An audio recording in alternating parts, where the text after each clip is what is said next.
Jai Guru, everyone, and welcome to Ishta Dhyāna, part 2. So, just to introduce to those who are joining this conversation for the first time about the hosts and our organization, Ektara Kallari, which is a not-for-profit organization that aspires to serve ancient Indian traditions and their practitioners. And Ektara Kallari's flagship program is the Sanatan Siddhashram, located in Birbhum of the Red Soil, West Bengal, India, which focuses on strengthening the practice of Baul tradition in the modern times. Sanatan Siddhashram is essentially a learning space and the space of Devi Saraswati. This effort is envisioned and led by Srimati Parvathy Baul. The ashram hosts and conducts varieties of programs to not just take forward the teachings and life's work of Parvatiji's gurus, but encourages a thriving space for learning with many contemporary gurus and also other collaborators from around the world visiting here. Recently, we had an Alpana workshop with Sri Ravi Vishwas, who's a famous, very well-renowned Alpana artist from Birbhum, as part of the continued learning program for children of the nearby villages called the Subarna Balya Hridaya. And also we have an online learning space, the forum called Online Baul Akhada, which enables interactions with spiritual masters and sadhaks of diverse paths, with a special emphasis to bring forth the practitioners' perspectives of the spiritual traditions. Today, we continue to the second episode of the Ishta Dhyāna, which is an interaction between two sadhakas, where we continue discussion about Ishta Devata Upasana, a profound and unique connection with the deity for an individual's spiritual journey. To introduce the two speakers, we have, of course, Sri Rajarshi Nandy, who is a sadhaka whose path is associated with Tantric Upasana of the Divine Mother. He is also an author and columnist of several topics related to Indian religious and spiritual thought. He has helped co-author a paper exploring the links between Tantra and modern neuroscience, which was published in Neurology India. And he also manages a popular Facebook page on Hindu spirituality named Adhyatmikata. Our other conversationalist is Sri Ramachandra Roddam of our own Sanatan Siddhashram, who is also a sadhak of the Divine Mother. He is an invited faculty at many places who teaches on Indian spirituality, yoga, and sadhana. He is the author of the book Devi Bhakti Tarangini, which is a devotional offering of English poems to the Supreme Goddess. Currently, he is rendering seva at the Sanatan Siddhashram. So these are the two conversationalists, and I'll soon hand over to both of them to continue that conversation. But in the chat, we would keep posting for as you know, this learning space and varieties of programs that we are conducting at Sanatan Siddhashram or through Ektara Kallari. We would really appreciate support in any form, and our admin Krishna Kanta would please post any links now, and also towards the end of the conversation we would post this again. And maybe Ramdada will speak about the Ishta Dhyan workshop that's going to happen on Bhairav Dhārana later. It's from the 31st of August to 3rd September in situ in Sanatan Siddhashram in Birbhum. And any other announcements? No, I think we can hand over the stage to Ramdada and Rajarshi. Joy Guru. Joy Guru Puja. At the outset, I offer my pranams to the Gurus who guide us, and Bhagavati, the Divine Mother, who shapes our destiny and who blesses us abundantly. And when we especially stay in Sanatan Siddhashram, we feel her presence not very far from us. She lives in the form of Ma Tara, just 50 kilometers away, and even much more closer and in greater proximity as Ma Kankali. She lives as Ma Fulora. She lives even closer. So we are always in her lap. That's the simplest way that we can define Birbhum, because Birbhum being the land of 5 Shaktipitas, and the land of a Siddhapita of the stature of Tarapit, and of a stature of Bakreshwar. And here, Rishi Munis of caliber of Vasishta Mahamuni, um, and they have achieved and they have attained their spiritual accomplishments. So we can only imagine, and we cannot even fathom the power of the space. So that's where Sanatan Siddhashram is located at, and we will try to make full use of Rajarshi's presence and his time. And the whole of this conversation is to together we reflect on sadhana, various facets of sadhana, especially related with the mantropasana and the certain aspects of tantra. And we have had this conversation previously, and some of you were there for that as well. And it is also published on our online akhada, not on YouTube, but online akhada. You can go and watch that. It gives a very wide spectrum insight into Rajarshi's own path in the spiritual journey, as well as many other questions that we had taken up. Despite spending almost 1.5 hours, we still had many more questions already left out. And then both our schedules got so busy that we couldn't catch up together again, and only now it's made possible. So we have a lot of carryover questions from the previous conversations. So unfortunately this time around, we will not be opening up the chat box for too many questions and advices and suggestions and expectations. However, you're free to put up that. We also keep praying to the divine. We want this, we want that. Not everything we get, no. So we will. What it will form is that it becomes an archive for us, and it will enrich our own repertoire in building up the conversations which are more aligned to people's expectations and very relevant to people's sadhana as well. So nothing more better than to begin the conversation with and about Mahaganapati. And we have had a fantastic Mahaganapati in-person retreat or sadhana, whatever one may call, under guidance of Rajarshi in Sanatan Siddhashram in the month of March, when we were just transitioning in March and April. So it was a very deep experience for all the participants.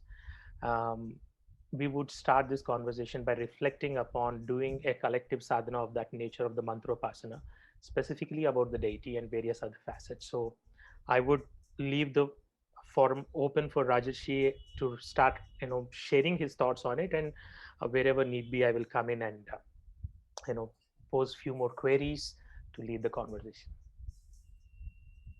Okay. So let's start with a small. We had the. I think I just saw somebody messaged about Ganpati. So, in general, I don't think it needs to be reiterated for, I suppose, a lot of the people who are listening today and who normally come for retreats. You have a fair idea of the importance of Mahaganpati.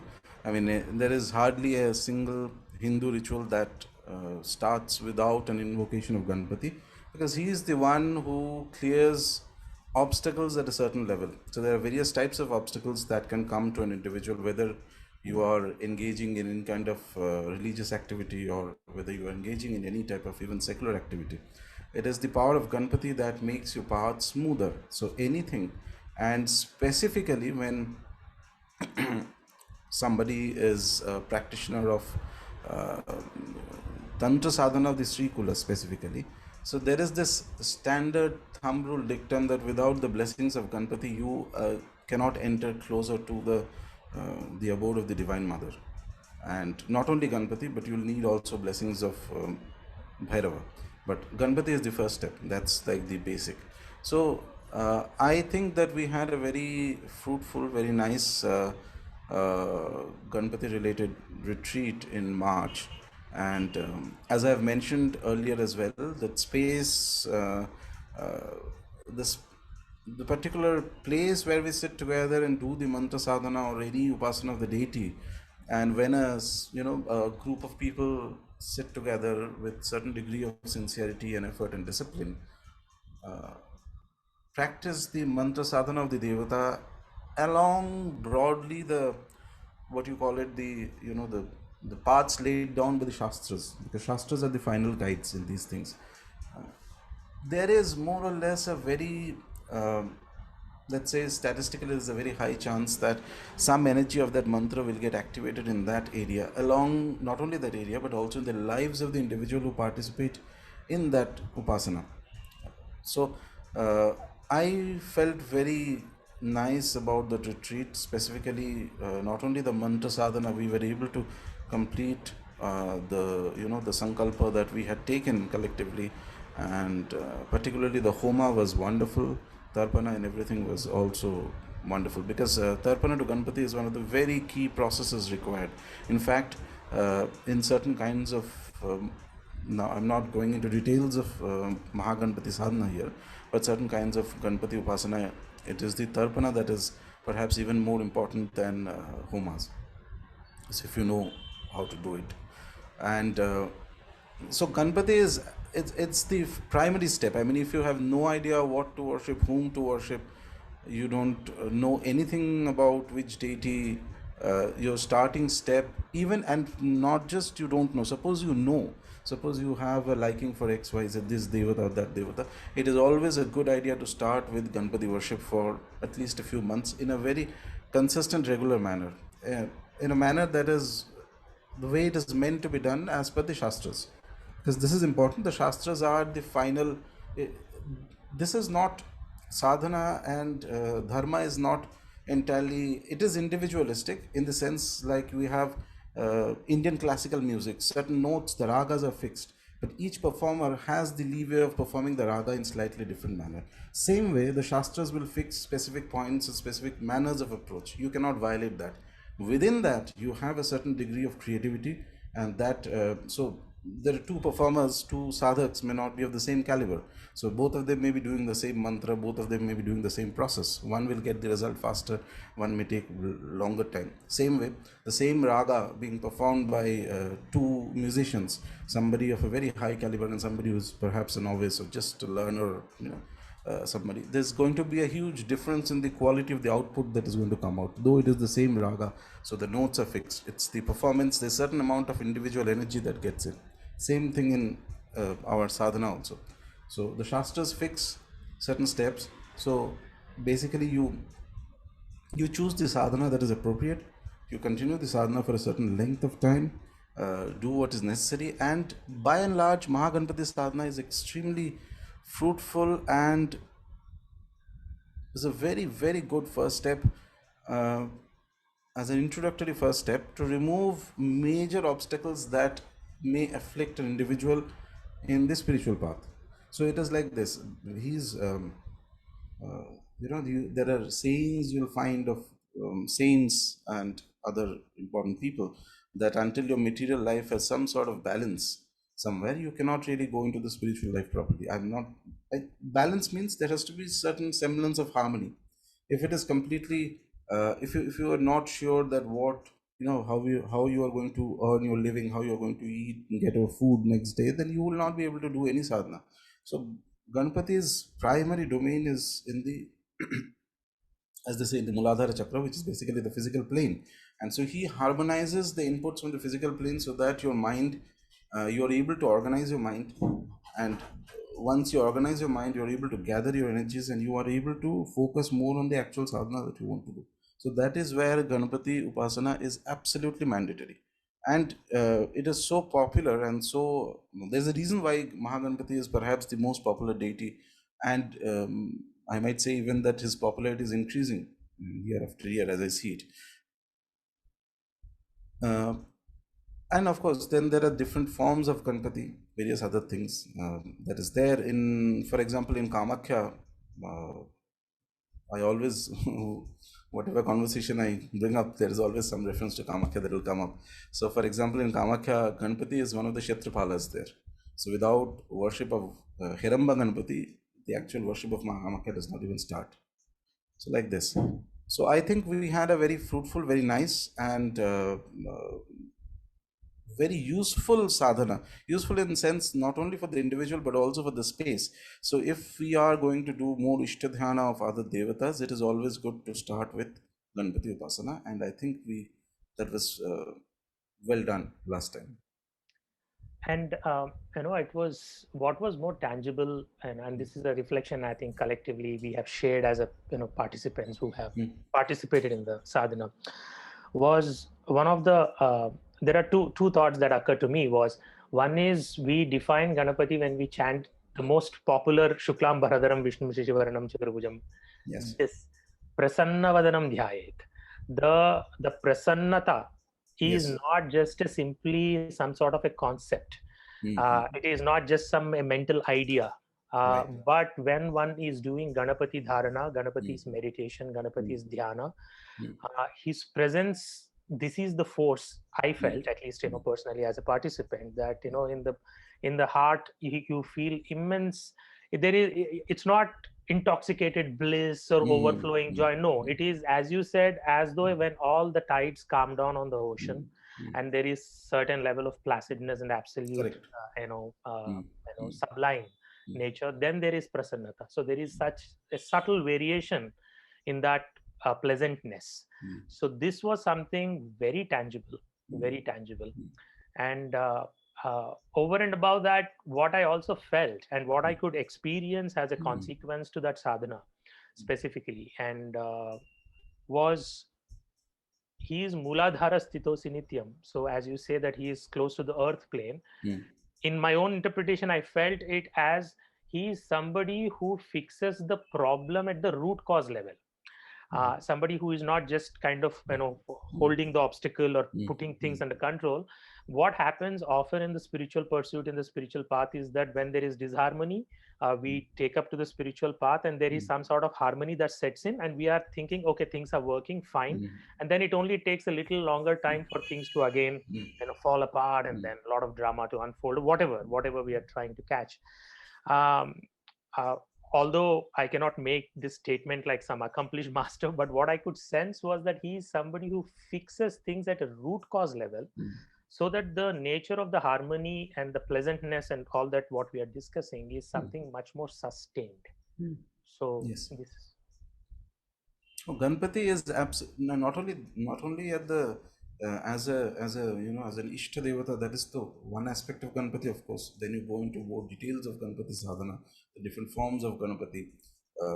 Whether it is somebody worships Ganpati for some material benefit, whether he worships Ganpati for some spiritual path, so the clarity on the path comes in, or whether somebody worships Ganpati for something more, say for removing of something negative in an area, what is colloquially known as black magic and all these things. So there are Ganpati forms that can be worshipped for that.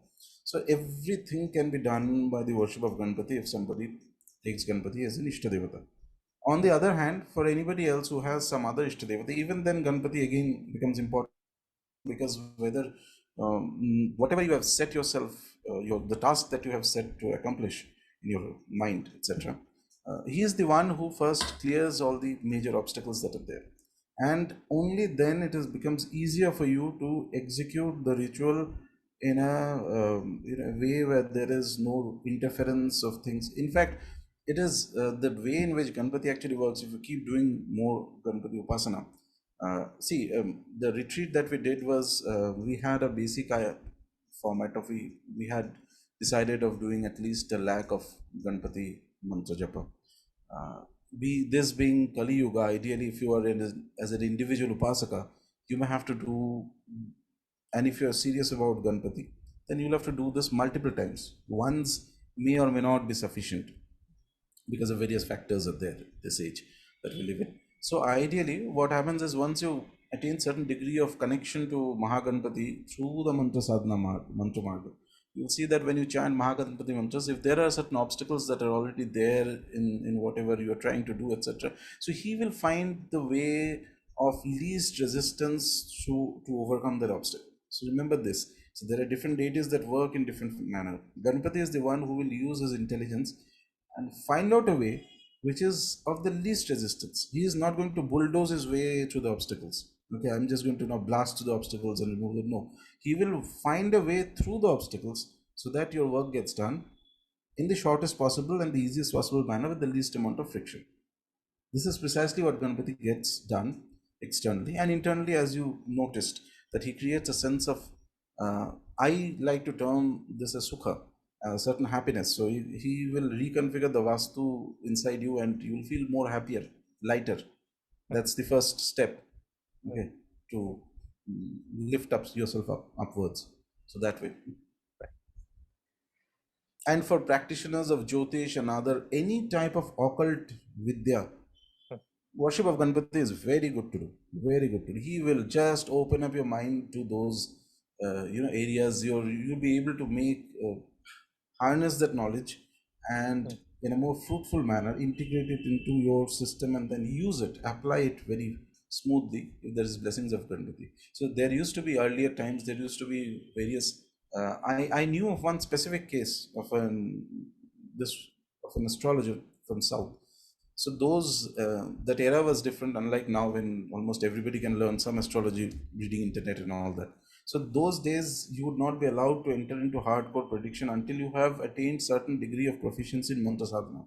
So they would be given mantra sadhana and you have to finish Purusharans after Purusharan, and then the guru will teach you how the grahas interact, what does it mean, this, that, etc. So whenever they start a prediction, any kind of invocation of the reading of the charts, etc., they will have the blessings of Ganpati, for example, and that automatically helps you get to the right interpretation. Because if you know Jyotish, you will see that Jyotish, even though there are 1 million rules and all that, there are texts, there is still one part finally when it comes to the prediction which is not entirely mechanical, which is why you will have a huge number of computer softwares that can create the chart, but not one that can guarantee you that I am getting a right prediction from there. But that is where it's individualistic. You have to weigh various things, and there's a bit of intuition that will come in, and then you'll say, okay, most likely this is what is going to happen. So that is where this intuition part, which is it that I need to weigh more, I need to weigh less, where is it that is the highest probability of happening, what is it that is most likely to transpire, that is where Ganpati comes in.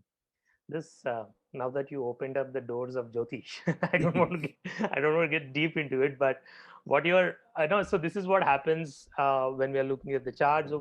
So what you're saying is that it's not everybody might be looking at the same chart, but Yes. what exactly it boils down to is that how prepared and sharp is your mind.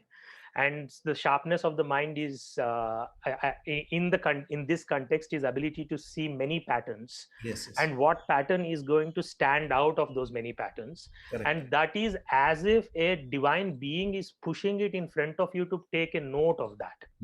And and that sort of a thing is what I feel Mahaganapati's presence, or or what you say is occult aspect, or a aspect which is adrishya or subtle in nature, which is again connected with Ketu, an element that comes into. So yes, so I would use Ketu. We won't go too far into Ganpati right now because then the session will get diverted entirely. But right. Ketu has the strongest links to Mahaganpati, which is basically the simplicity. Ketu is the body without the head. So basically, negative influence of Ketu means a person is running around like a headless chicken, doing hundreds of things, getting no results because he has no idea of what is supposed to be done. That is where you worship Ganpati. He will fix that head on the body, which will then direct that, okay, this is what needs to be done so that I get this result. That is when the things become more channelized. So that way. So that's how, yes, you're right about that. Right. So, okay, now we will transition out of the field of Mahaganapati with his permission. And one statement that always stands out in many conversations, this is something even what Sri Aurobindo, rishis of Sri Aurobindo's stature have also said, and you often use this in the conversations and in your reflections. That is, you say often that it is relatively easy to generate Shakti in sadhana. Again, I have to emphasize the word relatively easy. It's relatively easy to generate Shakti in sadhana, but it is more difficult to know how to hold it, and even more difficult to know how to apply it. So, can you please reflect a bit on this? So this is actually this is actually very simple if you look at it. So specifically for Shakti Upasana, but I guess for any sadhana, more so with respect to the Devata Upasanas. So reflect, gathering Shakti, creating Shakti is difficult, of course, when assuming that all things are constant and assuming that there are few sadhaks of decent caliber. Gathering Shakti requires a certain amount of discipline, practice, certain years, and some amount of luck, of course, and certain Purva Samskara has to be there, because without any Purva Samskara, then you will not get any results. That much be sure of. I have never ever seen a single individual who has attained spiritually who does not carry forward something from past. So if this is the first time you're doing it, very likely you may not get the results, but if you carry on in 1-2 lifetimes, you'll surely get the results. That much patience is anyway required. So uh, that apart, once you generate Shakti, it is actually quite easy to do that, relatively speaking. If you have certain amount of discipline, and if you have the right practice, and if you have the right guru, and if you keep doing it for 6 months to a year, or at least 1 or 2 years of consistent practice without break, you are very likely to be able to generate certain amount of power. But after you generate that Shakti, what exactly are you doing with it? How are you going to integrate that into your mind and body so that it becomes seamlessly? It's like, you have those very interesting cocktails and all that, where different, putting in some this and some that, and then it mixes very nicely. Unlike, say, water and oil, where both things will be separate. So oil will float, and oil will be one and water will be separate. You can see that in the glass. So we don't want that. We want a seamless integration of that power with your natural condition of the mind and body. That is basically digestion of the Shakti, and that is very difficult, because the slightest mistake, and that could be even simple things, is going to cause that Shakti to just flow out. And once it flows out, sometimes it may even bring the individual, not always, but sometimes bring the individual to a state that is lower than the condition that he started. This is only in certain cases, not always, but more often that happens is once there is, so you do a sadhana, basically, and you experience certain things, and it feels very nice, and the next day your friend calls you, and you say that, oh, let's go for a party, and let's go, eat food, drink, and basic things. Okay, all good, but from the spiritual perspective, that is going to cause certain amount of friction with the energy that you have integrated. Eventual result will be that you'll come back to the condition you were before you started the sadhana. So there is always, whenever there is any kind of spiritual Shakti that comes in, or any Shakti for that matter, the first nature of Shakti is movement. So it is always moving. It is not going to be still. Because it is moving, therefore it is going to try. If you are not able, if your adhara is not strong enough, your mind and body does not have the capacity to hold it, it is going to come out easily as anger, come out as lust, come out as just pick up fights randomly. So these are the easiest ways in which energy leaks out of the mind body complex. Now suppose somebody follows a very disciplined lifestyle, and this is actually, in my opinion, the second stage of sadhana. I call this the second stage, where integration of the Shakti comes in. It can take decades of practice. What often happens to people is that they're doing the sadhana, some amount of, say, X amount of energy, Shakti, comes into your system, and within few months, 90% of that is going to leak out anyway, so that with the 10% you keep doing again, and this cycle goes on for decades and decades. It's not even 1 day, 2 day, 3 day, no, it goes on for decades, and they will be sort of hovering around in the same broad spiritual zone. Because if you're able to do a practice correctly, and there is a significant amount of energy that it generates, and you're able to integrate it inside your mind and body, it is going to take you upwards immediately, and that is going to cause a shift both inside as well as outside in your environment. Whenever there is a new introduction of energy, it causes shift in two areas. One is inside you and one is outside you, in your surroundings. That will happen. But in most cases, what happens is that there's a generation of energy, and then there's a leakage of that energy. And this is precisely where a very good guru is necessary. If guru or a mentor or somebody, an individualized mentor. Now, this stage of sadhana, generation stage of the sadhana, you can have a guru with 1000 disciples, no problem. Okay, guru gives you the sadhana, and you do. Whoever is sincere enough, dedicated enough, has some sort of concentration power, things like that, will be able to generate that power. But when you are able to have to integrate that power, that is where you hear you hear the Indian stories of previous eras where gurus used to be very strict. They will control what time you're going to bed, when are you getting up, whom are you talking to, what are you eating, which side are you looking. Every step has to be controlled there in order to be able to successfully integrate that power into your mind and body. Third stage after this is the application of that power. So what is the point in having that Shakti? What are you going to do with that? It is going to lift you upwards, very good. But there is also, and this comes specifically in the Tantric path, and I bring this up because I normally when I speak on spirituality, it is always with some reference to the Tantra Shastras, because that is my path. And I love and respect it very deeply. So that is why, and I believe that Tantras are a fantastic insight into human nature from an entirely Indian and Eastern perspective. Got nothing to do with the Western psychology and all that. Not mix these two things up. But it has an insight that is absolutely marvelous of the human nature and various things that come with it. So, application of power is also equally important, because application of power is something that we are organically doing all the time when you're alive. So you have a job, so you're applying for another job, that is, you're putting in some effort. Uh, Anything, I mean, whether you're working in a career, you're sitting in an exam, you want to pass that exam, or you want to earn some money, or you want to cook some food, everything is an application of power. That's all there is. There is some power inside you that is inherent, because there is a power. So this, you are in this realm and you're functional in this realm. There's nothing wrong in it. So now, if there is an additional amount of power that is well integrated into your system, then it comes, the application is the most difficult part, because it's difficult not in the sense that how do I learn it. So here is the thing, things have become kind of twisted in today's age. So there are more people, more or less you'll find that, sorry, more people who go into the application right on day one. Yeah, there are various kind of daredevils that do that. Many of them are there. Specifically, those who enter into this path with a very professional mindset that I need to learn the application first so that I can do certain things, and then, which is okay.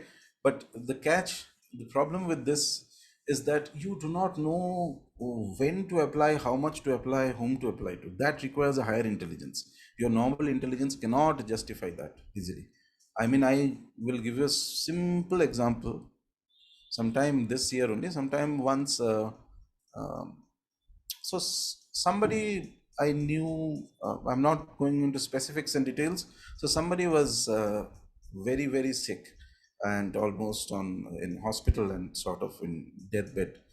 And finally, when the news came, me and one of my friends, we thought that let's do something. Okay, there are certain processes or certain sadhanas that can be done to bring back that individual from the condition that the individual is in at this moment. And because of the individual's state, others around were obviously suffering, and it was complete chaos, and they were running from hospital to hospital and various other things. So I didn't even, I had fixed idea that on this date this thing has to be done. If I complete this sadhana, some result is definitely going to come. So I did not even complete the sadhana. All I did was that a little bit, I had slight amount, I tried little bit fraction, which is like a millionth fraction of what I had planned. Because it was supposed to start, I was supposed to start at a certain time, because this is the right time. You need all those knowledge also, which is the right time to apply and which is the right time to do this, etc. Right after that, within an hour, the news came that the individual expired. So obviously we were all a bit shocked, and we did not expect that, though the condition was bad. And I was pretty damn sure that if I had completed the sadhana, it would have brought some positive result, because it has its own power, etc. But even that fraction that I had spent time contemplating on how do I get that individual out of that, within a day, 24 hours, there is some negative effect that I had to face. Some negative effect. It was small, but it was very significant, and it was linked to that individual. So my bottom line is that then I at first I did not understand. Then I sat and thought that why did this happen? Then I realized that perhaps it was not meant to, that individual was not meant to be helped. Whatever the karmic sequences that brought an individual to a certain particular juncture, certain state of misery. Some things can be helped, some things should be helped, some things should not be helped. Why is not a judgment to be made by us individuals, because our perspective is very limited, and because it was not meant to be, so that is why even that little fraction that I tried caused an effect. I mean, I was this at the time, I actually for a second I felt extreme gratitude towards the deity I worship, to Mahakamakya, because had I actually done that process, he would have been cured, but I would have been in big trouble. I would have been in more trouble. It's like biting off more than you can chew. So this is where the intelligence, human intelligence, will not be able to grasp and understand clearly how much of energy has to be applied where and under what circumstance to which individual for how long.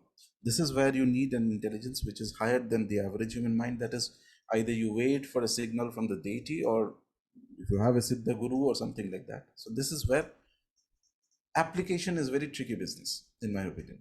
And if you misapply, you're definitely going to face a consequence. There's no doubt about it. And I have seen enough cases where misapplication has caused serious problems. Thank you for that, elaborate reflection. In fact, something similar on those lines was, usually I do not have this drive for application so much, and I'm still kind of trying to digest, but certain circumstances and all of that. So I was working on. I said, okay, there was a kind of a circumstance which was causing immense amount of disharmony, and there is an important event that was about to happen. I said, okay, if I could see how the patterns between people play out, and then, how the provocations spiral up and how the disharmony is caused. It's all like a written script one can easily predict. I said, okay, can I just pray, saying that only for the duration of this event, let there be harmony, because it's a very important, very special event, and so that everybody's minds are very pleasant, and it's all a very positive event in that direction, in somebody's life's an important phase.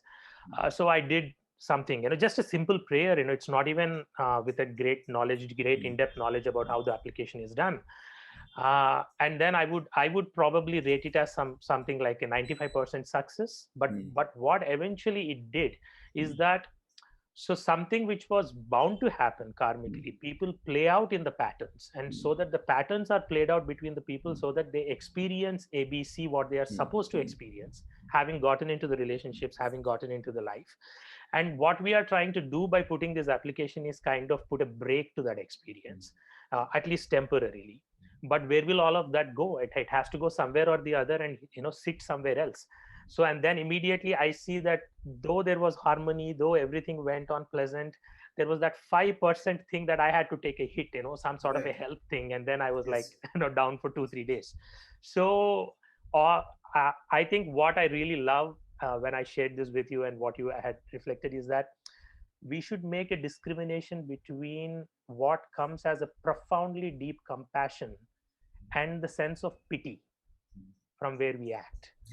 And then most often we want things and people to be pleasant and happy for the sake of our own self, in a way, and we do not apply that wisdom, and rather than allowing people to go through their streams of experience and be there. And when that comes from the state of pittiness, and probably this is a case of misapplication, probably, in a way. So, and then I would also like to share a very beautiful experience of when I went to our Param Guru Sanatan Baba, and this was a classic case of talking about how to digest and retain the Shakti. And I remember Parvathy ji took coconut water for him, tender coconut water, and he loves it. And this was at the age of 95. He was 95 then when I went and visited. And when the tender coconut water was offered to him, I stayed in the ashram for 4 to 5 days. And after third day, I was still seeing he was not drinking anything from that. And then on that day, he told me, he sat down with me and he told me, are you looking at that coconut water, the tender coconut water? I'm not going to drink it now. He just, as if he read my mind, and he said, I'm not going to drink it now.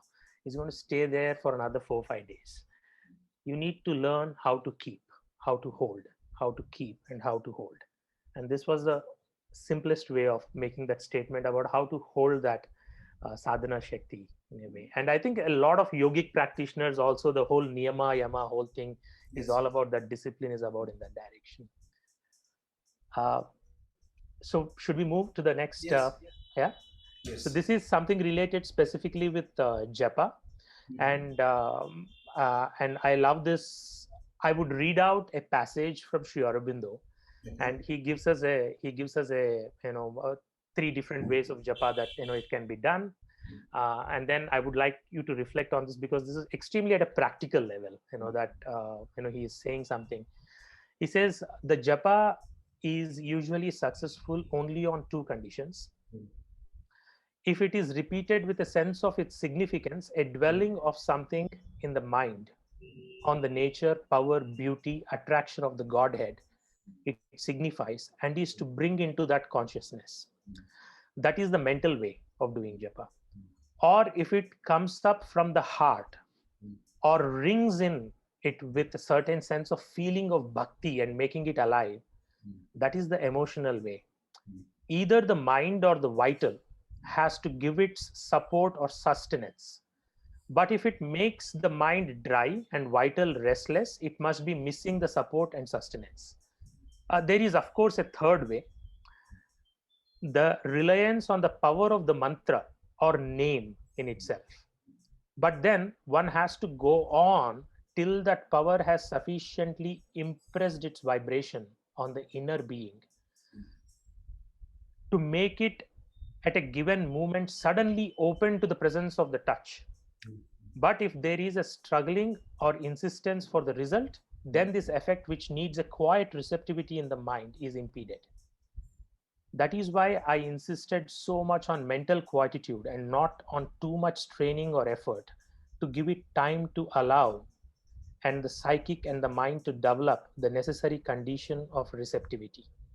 A receptivity as natural as when one receives an inspiration for poetry and music. So these are the various ways in the japa sadhana or the mantra sadhana he is indicating, and I thought getting your reflections on that would be very helpful. Maybe you'll have to come closer to the microphone a little bit. Yeah. Can you hear me now? Yeah, better. Okay. Obviously, what he writes is excellent. There's no doubt about it, as always. And I completely believe that it's correct what he's written. But to understand this, you have to first understand what is the aim. Why are you doing the japa in the first place? According to your aim, you can adopt any of the three means. So when he mentions the first thing, that there has to be some support to the mantra you are doing from either of your mind or your vital or some part of your being, that's quite correct. That in fact is if there is a support to the mantra, which means very simply it's if you understand it very simply, it's basically means that, are you liking doing the japa? Does it make you feel happy? Okay, either so there is, if it makes you feel happy, then there is a support from the vital, or there is a support from the mind also. That's possible. There's a power you will feel in the mind once you do the japa. So if you keep doing japa with that kind of a support, then very likely and soon enough, maybe if, I can't put a number of days to it. Could be 10 days, could be 15 days, could be 40 days, 50 days, or something like that. The power that is inside that mantra will start activating and cause some results around you. That is no doubt about it. Okay, now result means it will be corresponding to the karmic patterns that you have at that moment. So there is a balance between that. So don't expect infinite amount of result, because as it is finally result means there is some shakti that is there inside the mantra that is coming in, and there is some shakti that is there in your own life at that moment. These two will interact, and then there is going to be an outcome like that. But more or less you can detect a pattern if you have well developed discrimination ability in these matters. You will be able to detect a pattern and why this mantra is working this way, etc. Now, this is a method of mantra sadhana that is adopted by a lot of people. I mean, there are so many who do pick up some mantra and keep chanting one mala, two mala. They're hoping that something will work. It will work if you love doing the japa in the first place, if there is some support from the vital, or if there's some support from your mind. the mind becomes, there's a sense of power that comes in the mind, a sense of detachment. The mind is not emotional mind, by the way. When you look at the mind in its pure form, it's not emotional. It is, its greatest power is that it can detach itself and see everything. It's like a king sitting in a throne and watching everything. Okay, and because of its detachment, it has, if that state of detachment is attained via the mantra, you will have access to exceptional amount of knowledge about things that are happening. Various aspects are there in this. The third method, which is when you're doing repeating the mantra a large number of times, when you see the Tantra Shastras, they say that this mantra you do 1 lakh times or 4 lakh times or 5 lakh times, things like that, etc. The aim is different. Remember this thing. The aim is slightly different. So when you are doing a mantra, just 1 mala, 2 mala or something for a few days, maybe, for months or 6 months or 7 months, and there is, in the first two methods, there is a support from the vital and the mind. And then maybe 6 months or 1 year or 2 years down the line, there is no support. Your mind feels very dry and your heart does not, you don't feel that love for the mantra. So you stop that mantra, etc., which means that it has, whatever work it was supposed to achieve has already been achieved. Here, the aim of the spiritual path is slightly different. Here, you want to attain to higher states of consciousness, or whatever is your goal. For example, in Sri Aurobindo's path, it is the integral yoga. Whatever the goals of integral yoga are, self-realization, this, that, etc. When I'm doing mantras lakhs of times, the goal is mantra siddhi. Be very clear on it. When you're doing the mantra with the aim that there is a support from the mind and the vital, your goal is not mantra siddhi. Your goal is that you will attain certain degree of power from that mantra, and that is going to cause some effect, whatever that effect may be. Okay, whatever your aim is for that. It could be material, it could be spiritual, it could be anything. But when you're aiming for what is known as mantra siddhi, if you look at the texts of mantra sadhana, they're all speaking of mantra siddhi. They do not speak of casual chanting of mantras at all. They do not tell you, I just wake up and I feel very nice, so I do the Gayatri mantra a little bit, and I do Om Namah Shivaya, and then do this and I do that. No, they're not even talking about that. They are talking, their aim is what is the highest possibility? Highest possibility is the mantra is completely accomplished. The Upasaka becomes 100% accomplished in the power of that mantra, in the mantra Devata.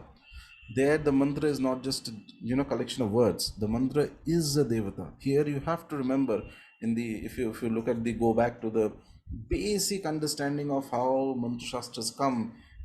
We go back to the Kashmiri Shaiva philosophy, where it is Shiva from his 5 faces who gives out 7 crores of mantras, not 1 to 7 crores of mantras. Okay, and each mantra, then he assigns a task that this is your potency, this is your power, this is what you are doing. Each mantra is like a being. Okay, it's like there are, consider a mantra to be a realized saint. And when you are chanting that mantra, you're doing seva of that mantra.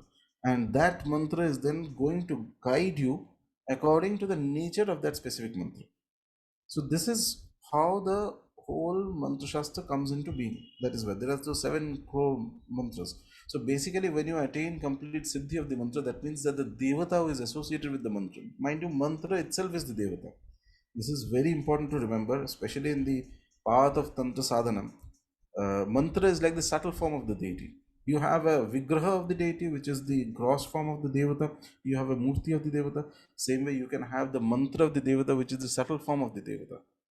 So when you are saying you have attained siddhi of the mantra, that means that the complete the deity who is inside, who is the mantra, has developed a complete perfect communion with you.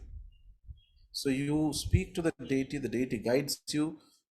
Just about, it's a fantastic thing. I mean, you can see the signs you can read about the signs of what is mantra siddhi and things like that, etc. So if that is the aim, then you need to do the mantra lakhs of time. Then you cannot wait on doing the mantra in terms of whether I'm getting support from my vital and whether I'm getting support from my what do you call it, the mind, etc. No, then it is important that following the guidelines that are there, you do the mantra anushtan and purushcharan multiple number of times, because in Kali Yuga, in any case, the concentration level is less. So you have to do the same mantra, for example, same anushtan at least. In fact, just a couple of a month or so ago, I was talking to an individual, and he was in talking about a specific sampradaya. It's quite famous actually, and famous but secretive. I mean, they don't come out too often, neither they advertise themselves. So they have this apparent belief that every mantra anushthan has to be done 3 times. First time, the effect of the anushthan is taken over by the Kali Purusha, the avatar of Kali. He consumes the effect of the mantra. Second time, the mantra is taken over, power of the mantra will be taken over by the deities who are meant to be worshipped around that area, but who may or may not be worshipped. This is always the case. You are worshipping, you like Vishnu, I am worshipping Vishnu, but there may be 10 other deities around, you are not paying attention to them. So they are going to cause something. So that effect of that mantra is taken over by those deities. It is the third Purusharan when the mantra power completely gets into you. So it is their belief in their parampara, in their system. So this is important to know. So when we are talking about mantra anushthan, mantra sadhana, we are talking about the third method. So there is the specific count that has to be done, and sometimes if you are serious, then you have to do it multiple number of times. There is a certain effect that happens if you keep chanting the mantra even without peak concentration on the mantra, or without a complete alignment of, to use Sri Aurobindo's words, vital in the mind. Even without that also, if you keep chanting the mantra, the vibration of the sound also creates certain aura, and over time, if you keep repeating it, more or less you will see effect. But if you repeat it by the rules that are set, not randomly, not as per your convenience. So like I was having a conversation with somebody, and say the most simplest of mantras, the Shiva Panchakshari, or the mantra, which is so easily, hundreds of people do it every day, I'm sure, just like that.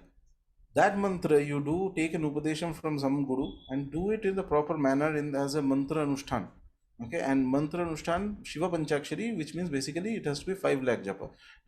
Given that this is Kali Yuga, you make it into 4, which is that 20 lakhs. So 20 lakhs to bahut dur hai. Reach about 9 lakhs japa using the rules of mantra sadhana, which means that you fix it, that this amount, within this period I'm going to finish this. This is my japa mala. This day I start, and I take a sankalpa that okay, I'm going to do this till this period of time. Either a good 80% chances that you will not be able to complete it. There will be so many obstacles, you'll leave it halfway. 20% if you complete it, you are going to transform into a saint. There is no two ways about it. This is the difference between a mantra anushthan and casually chanting a mantra. Casually chanting a mantra, you can do it for 1 million years and see no effects. Moment you take sankalpa, sankalpa is like a promise to the deity. I am going to do X, Y, Z.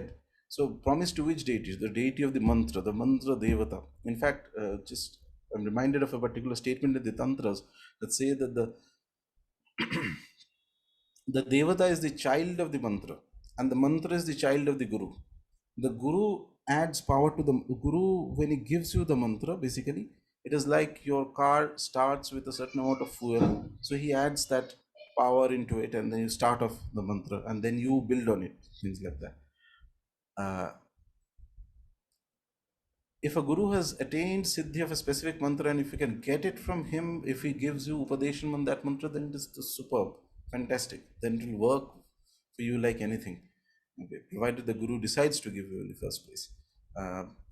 And this is the big difference. The moment you do that same mantra, casually you chant a few times, that is fine.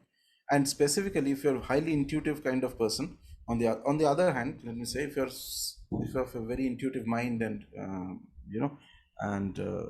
then you may know that there are certain mantras I can chant a little bit, and you will see some positive effect. For example, I remember in a conversation you had mentioned you had to chant a Mahavidya mantra 27 times. You were instructed by somebody who's very competent, and you chanted it, and immediately there was an effect. That's precisely exactly the way of doing in the first 2 modes of chanting. So if you are intuitive, if somebody is guiding you, and then you need to do just a little bit. It will connect to your vital. It will take a power from either the vital or the mental, and immediate result, something it will come. But that doesn't mean you have attained mantra siddhi of that mantra. Tomorrow, if you do it 27,000 times also, you will not get the result. Okay, this key has to be understood. So what we are trying to achieve when we are doing mantra anushthan is we are trying to activate that mantra properly, completely, in a 100% manner with our mind and body. That is mantra sadhana. That is the mantra sadhana mark. Whereas the I chant a little bit of mantras and also believe that it gels with the mind and body. That is basically the approach you take when your primary sadhana is something different. Whether it is yoga, whether it could be something else, or a little bit along with that, I add some mantras, that is fine. So that is how they do it. That's how it's done there in that system. Right. So I think that there are many aspects that you have mentioned here in this description, which primarily touches upon a very profound nature of relationship between a guru and a shishya. Yes. That becomes extremely important because the number of times you have mentioned that it depends on the potency and the accomplishment of the person who is going to give you the mantra. So and then I'm going to kind of club up quite a few Yes. points here so that you can reflect, take your time and reflect on that. One is many tantric texts. I'm going to reflect a little bit on the nature of or the traits and the characteristics of the guru and the shishya. And many tantric texts I have read through, and some under the guidance of competent teachers. The features which are very common in occurrence either for shishya and for the guru, and more so for the guru, is one guru is always mentioned as Jitendriya, one who has a phenomenal control, not only control, he's like triumphant on the senses and the sense actions and the sensory actions. And then there is also a definition, guru is the one who does not have sankocha, there is no conflicting mind in a sense. And then there is a very interesting there are many features of the gurus that they mention, but these are quite regularly occurring, be it Gautamiya Tantra, Tara Rahasya, and many other features. These are the high occurrence traits that come across. Another one is somebody who has to be well versed with the shastras, not only of the one's own path in the sampradaya, but even of be it the Vedanta or anything else. So these are the features of the gurus. And then what exactly is the difference between, we usually use the phrase mantropadesha usually when the diksha comes, but we also often tend to use the mantra diksha that is given by the guru, and sometimes there is an upadesha a seeker or a sadhak receives from, probably not necessarily from who can be a guru, but a senior sadhaka or uttara sadhaka anyway, and they get the upadesha. So what could be the qualitative difference in this? And can you reflect a bit on the various levels of diksha? We hear, of course, many sampradayas have many diverse and real varieties of diksha. Some samrajya diksha, and it goes on and on. So what exactly does it signify? What do we mean by, is it like something that is working at a level X, suddenly after you have attained a certain state you are given the next level of diksha, and it starts working in a totally different dimension and potency? So if you could just reflect on these facets of the various levels of diksha, and connect to this is the krama paddhati of the sadhana. I know I'm loading it fully. I will take responsibility of reminding you in case we are missing out something. Because I'll forget. Yeah, I will take responsibility of that, because the levels of diksha means various, there is a hierarchy of moving in the potency of the power and the shakti and all of that. Does it somewhere correspond on the krama paddhati of worship to the deities? Like, we have the Bhairava have a krama paddhati, where there is a Kshetrapala, and you have the Batuk Bhairava, and then you go on into the Kala Bhairava, and even like many other krama paddhatis, the krama sadhana. So if you could take, this and just reflect, and I will remind you in case we missed out on something. Okay, the first part I think was related to Guru. So there are every text. So when you're talking about a tantric text, for example, its basic structure is very different from a Puranic text. Puranas will start with first the cosmology, then the genealogy of kings, and the story of the gods, and then various parts will come in, etc.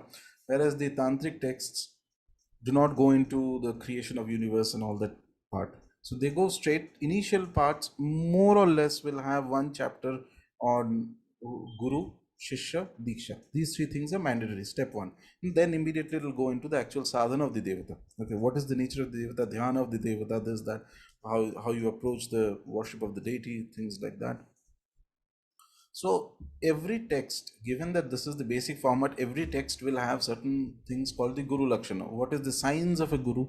and what are the signs of a good disciple, and how does one determine, and how the diksha process happens. So signs of a guru, there are more or less so wide range of adjectives that are added. So obviously he has to be Jitendriya, he must be master of the scriptures, he must have attained it, those era. It was assumed in this age it is necessary to mention it if you are specifically into worship of a deity, devata upasana. Specifically, it is the guru should ideally have siddhi of the devata. Let's put it this way. Bottom line of it, if the guru has not attained siddhi, he may give you, he's not the ideal guru. Of course, getting a guru like that is very tough, I agree to that, but then good things are not easy. So this is what it is, bottom line of it. The guru must have devata siddhi, and that is not so easy to get, but also not impossible. There are people like that in India even now, and I believe there will always be people like that in India. Whether they advertise themselves or not, it's a different matter.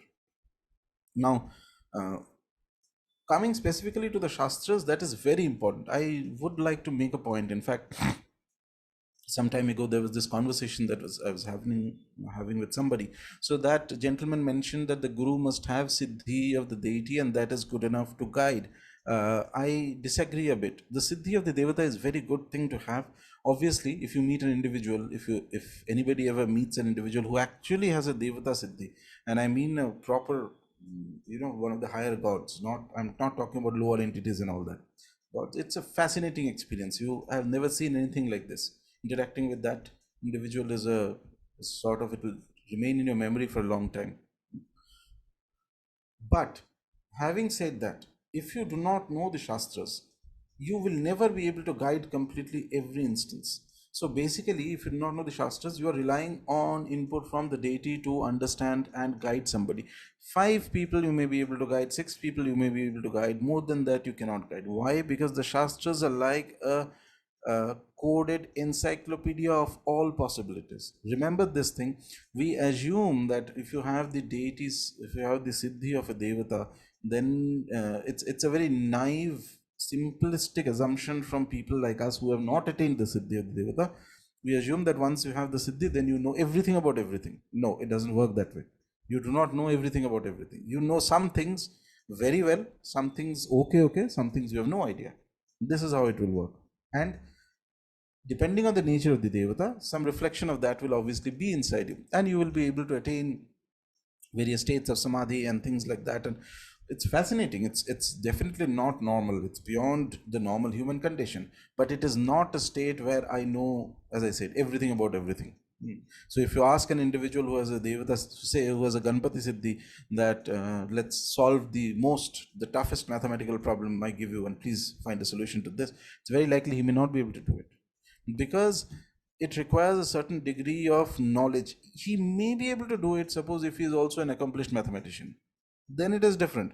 Ganpati is never going to come and solve the mathematics for you.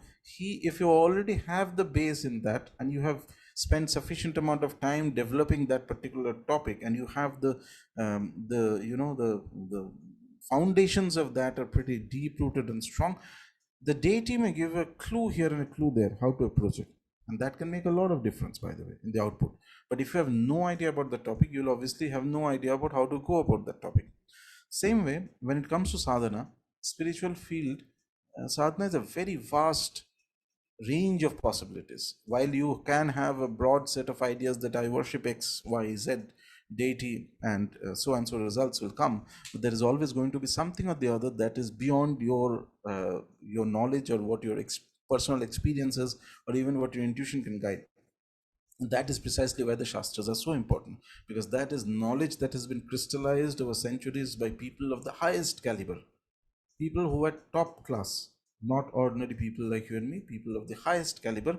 Let's put it, the rishis, sort of, okay? And especially for texts like the Tantras, it is Bhairava and Bhairavi who's conversing between themselves on the various topics. So these are actually gods who are speaking. So they know what needs to be done, what does this mean, what does that mean.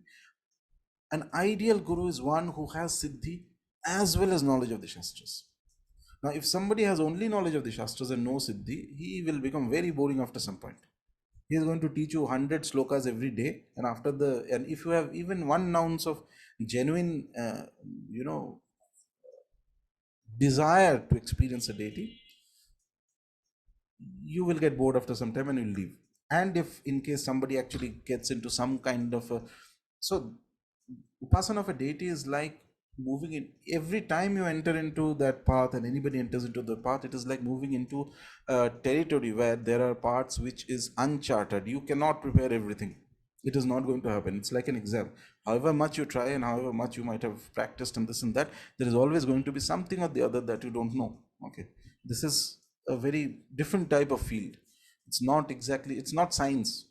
It's not like mathematics that 2 plus 2 is always going to be 4, like that. So that is why I believe that a good guru is one who, I have seen gurus who have tremendous amount of siddhis.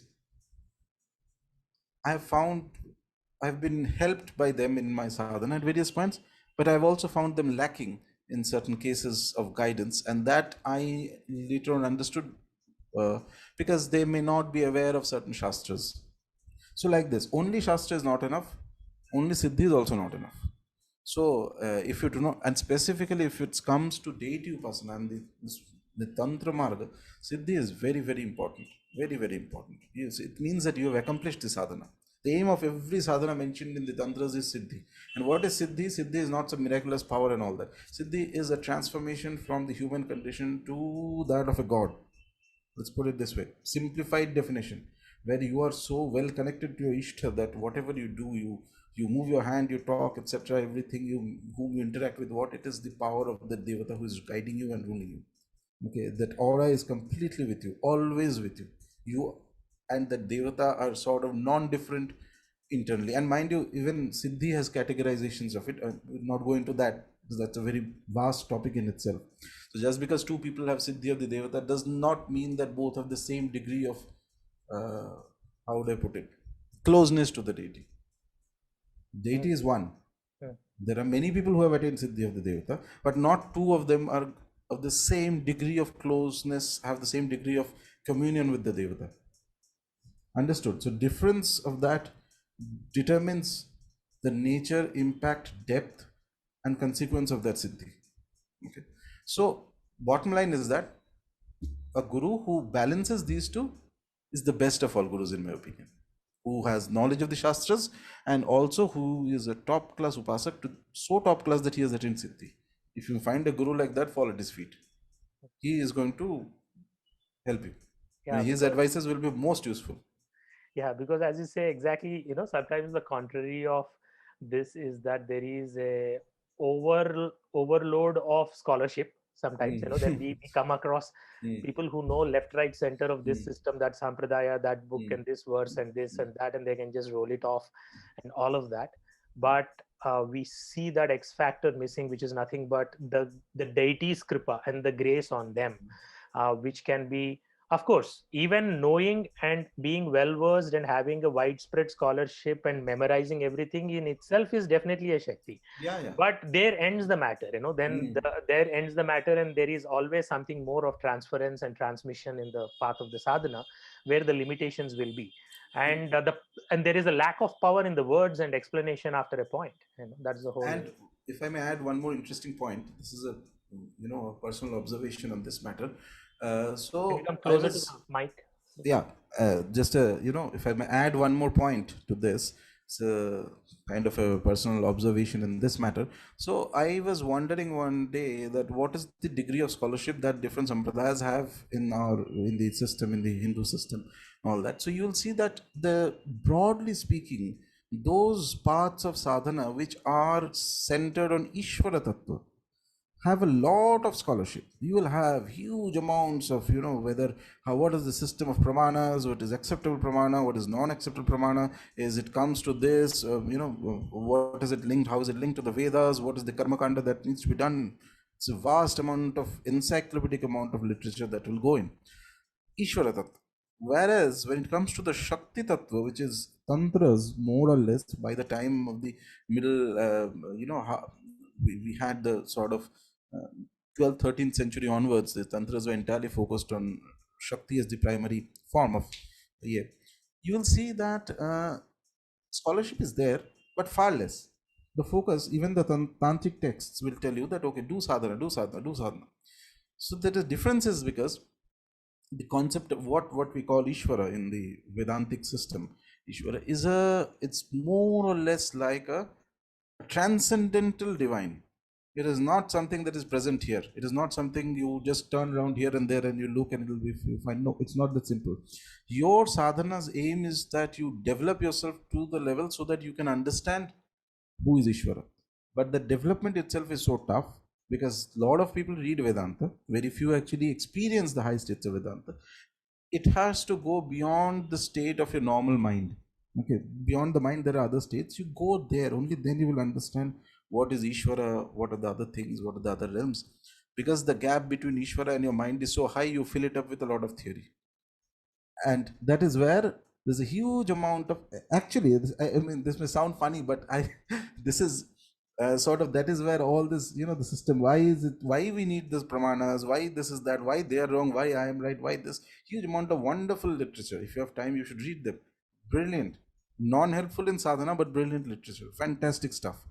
Shakti Tattva is entirely different. Shakti Tattva, immediately you'll understand what is Shakti, immediately. After that is your problem. After that you will fall, unless you know how to integrate it, because she moves very fast. Some amount of energy will come into your system, you will feel, experience kuch na kuch to hoga. After that you make one wrong step and then everything will start tumbling. Eventually it is the same amount of effort that goes in to reach the highest condition. Only thing is, with Ishvara, the path of Ishvara, there is some safety, because Ishvara is too high up, you have not reached there. So from here you can do whatever you want. He is not too bothered. Okay. Shakti Tattva is different. So you're saying that father is a little bit indifferent and mother is just too involved and she's going to spank you. Yeah. So, That's one way of yeah, one way of putting it. Yeah. right.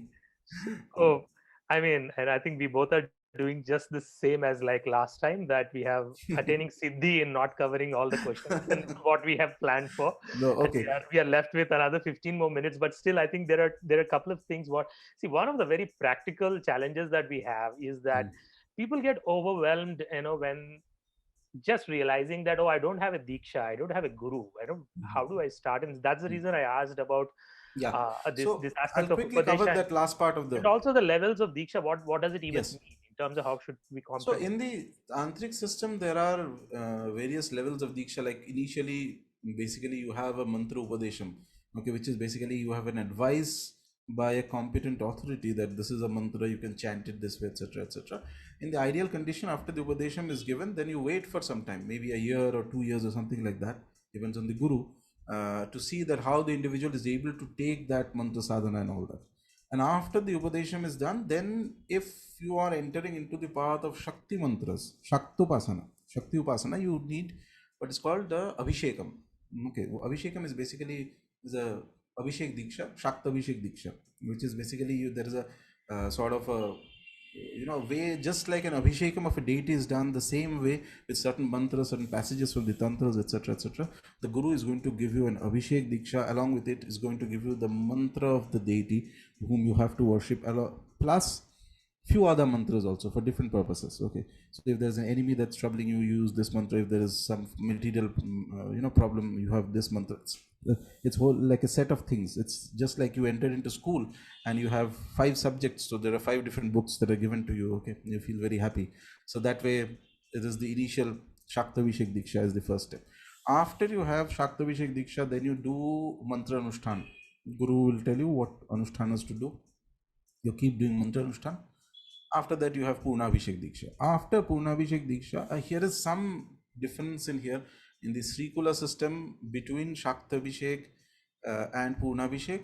I think Krama Diksha starts off of deities. Krama Diksha means, so basically in Srikula the main deity is one. It's Lalita Chapur Sundari. You start with Bala, then you go to Panchadashi, and different forms of the mantra changes.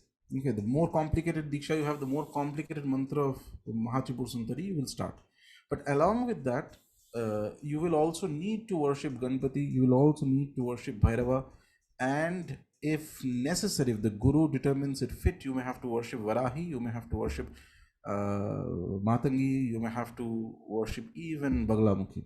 Depends on the Guru and the Sampradaya. Okay. And the Shishya's specific necessity. It is not that everybody will worship everything.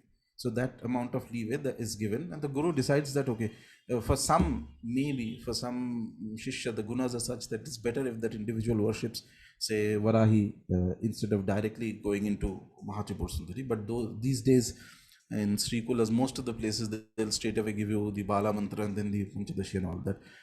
My opinion, entirely my opinion, is that the mantra of Lalita Tripura Sundari is extremely subtle, very, very, very subtle, until there is a degree of, until your mind and body has that tuning. It is like you keep chanting, it will not produce results. So it's amazing. It's so amazing that if it works with you, it works for an upasaka, but you will not feel like doing anything in the world. No other deity will ever capture your heart the way if her mantra works. And remember, in tantric system, it is the mantra that is important. So it is what is changing between Bala and Panchadashi. It is the form that is changing. How? Because the mantra is changing.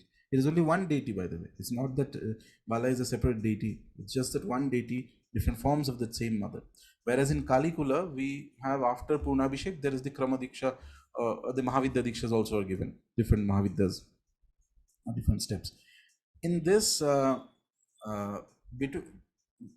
the Upadesham is given at the initial stage, sometimes if the Guru decides, for example, in certain deities are there, in Kalikula, for example, the primary main mantras that will be given of Ma Kali, Tara, these are the primary deities, and sometimes in some cases, some sampradayas even Chinnamasta, but that is too rare.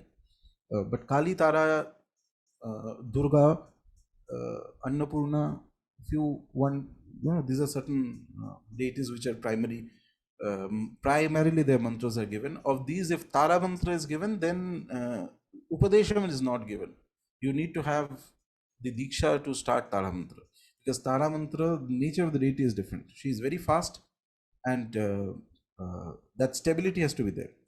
Now here, the difference you will understand this very easily. The difference between Upadesham and a Diksha is that technically Upadesham is just an advice. So the Guru sees that certain tendencies are there, you are spiritual in nature, so he can give you an advice that, okay, you start doing that. Upadesham is not going to give you mantra siddhi. It may not bring the deity to you, but by chanting of that mantra, and for that purpose, that specific period of time, you will attain a tuning in your mind and body to that Devata, so it becomes easier for you to progress in the path. Okay. In some cases, if the Guru is very competent, even the Upadesham will trigger many spiritual experiences. I have seen that. Diksha is when you are properly set into the path. Technically speaking, Diksha is when you are set into the path that I am not only going to chant mantras because it's very nice to do that. No, I want to chant the mantras because I want siddhi of that Devata. That is where Diksha becomes important. In Diksha process, the Guru is rearranging a part of your karmas.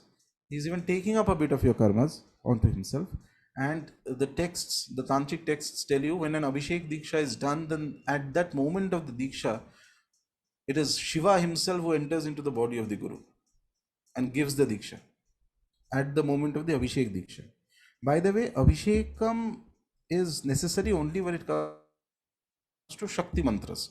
If you are taking an Upadesha, suppose for a Tantric Guru, you can, if a competent Guru is there, you can take mantras of Ganpati, you can take mantras of any other deity for that matter. Okay, you can take Vaishnava mantras also of, Vaishnava deities, Vishnu avatars and all that. Those do not need Abhishekam. The texts are very clear. Abhishek Diksha is necessary only when Shakti mantra is being done.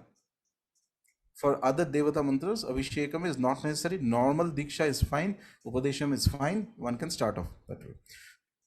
Even I see that even in Gautamiya Tantra, there is not much mention on the Abhishek. Yeah. In fact, for doing the, the Krishna mantra and the other mantras and all that, the Vaishnava mantras, the Vaishnavas have their own system. I'm just talking from a Shakta perspective. But more or less, Abhishekam is not necessary. It's only when you come to worship of forms of Shakti, of Devi, then that is where Abhishekam becomes important.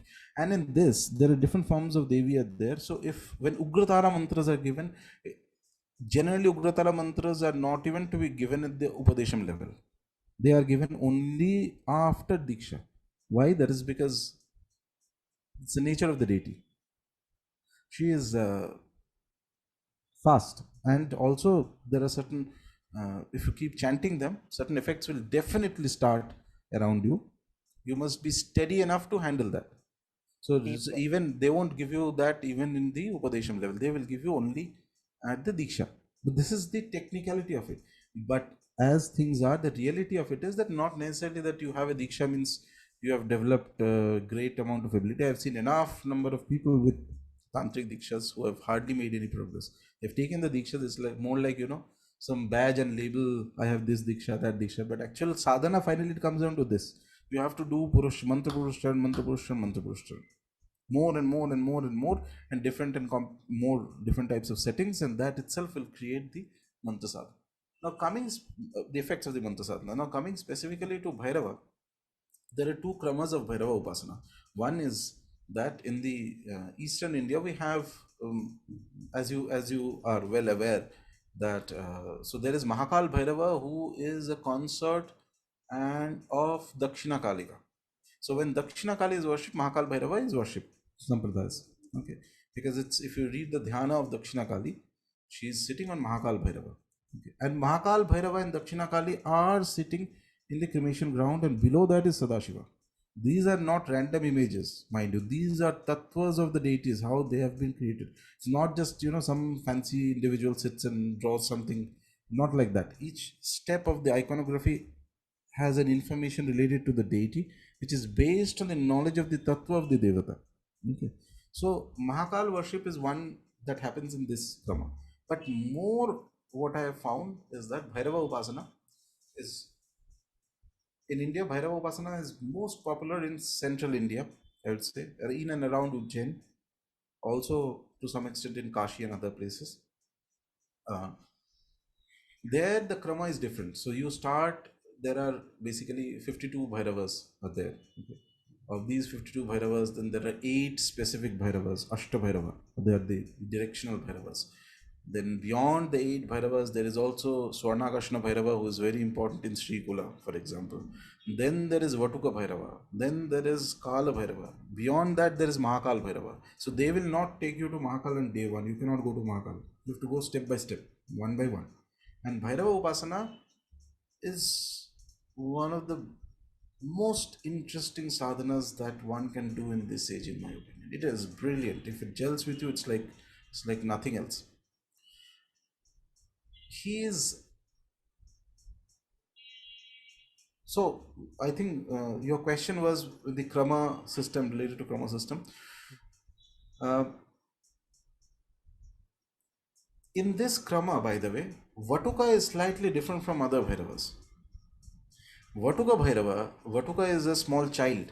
Vatuka Bhairava is about 8-9-year-old boy in that form. But in terms of his Shakti, he is as good as Kala Bhairava. There is no difference. What is different is that because he's a child, so the approach is slightly different. Kala Bhairava is an adult. When you approach an adult, a deity who is full, so in one sense the deities are eternal when we look at from our point of view. But then we may ask that why is the deity male, why is the deity female, why does this deity have so many hands, why this specific ayudhas are there, weapons or various things are there, why is the deity as a child, why is the deity, so these whole iconography of the deity is not randomly created. It is impressed by the deity into the minds of the greatest rishis. Ordinary people like us, you and me, we may not be able to grasp it. So it is like we are given that you focus on this image, subconsciously your mind will draw clues from that image and will understand what the deity means. So one fantastic Bhairava Siddha had once told me this, and it's brilliant, because coming from that man, I take it as completely true. He used to say, why is Vatuka a 7-8-year-old child? So I said, I don't know. Said, Vatuka is a 7-8-year-old child because it means that he's never going to grow up. He's eternal. You will grow up, you will grow old, you will die. Vatuka is never going to die. He's always at the 7-8-year-old age. Eternal. That sense of eternity is captured by the fact that he is a child. Number one. Number two, because he's a child, he'll behave like a child. So he'll be emotional. only tantra sadhana, only mantra sadhana will not work. You have to emotionally connect to Vatuka.